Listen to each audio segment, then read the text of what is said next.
लोकसभेतल्या घुसखोरीची महाराष्ट्रात पुनरावृत्ती होणार का असा प्रश्न उपस्थित झालेला आहे। विधान भवन परिसरात पत्रकार प्रकाश पोहरे यांनी मोठा गदारोळ केला।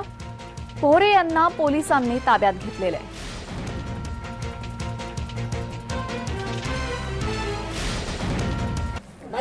सर आपण बाईट नाही देणार, बाईट द्यायची आहे, बाईट देता येत नाही, आणि देत आहेत बाईट सदस्य काय मी तुम्हाला लल्लूपंजी वाटतोय का? साहेब मला फक्त आपल्या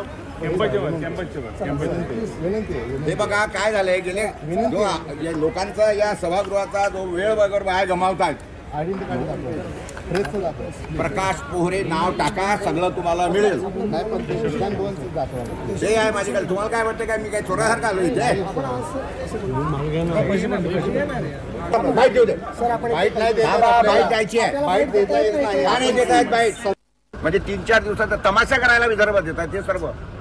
आणि या संदर्भात वॉर्निंग दिली होती आम्ही की या वेळेला विदर्भाच्या अधिवेशनात विदर्भाचे प्रश्न घ्या। आमचे जर प्रश्न संपले असतील तर बाकीच्यांनी जरूर त्यांचे प्रश्न विचारावेत, आणि त्याच्यानंतर जर इथं विदर्भाचे आमदार गप्प राहत असतील या सगळ्या संदर्भामध्ये आणि बाकीच्या लोकांना बोलू देत, बाकीच्या आमदारांचं मी अभिनंदन करतो की ते इथं येऊनही त्यांचे प्रश्न मांडतात। नालायक आमचे विदर्भाचे आमदार आहेत, त्यांनी ह्याच्यावर मी त्यांना नालायक म्हटलं म्हणून माझ्यावर हक्कभंग दाखल करावा, मी फेस करायला तयार आहे।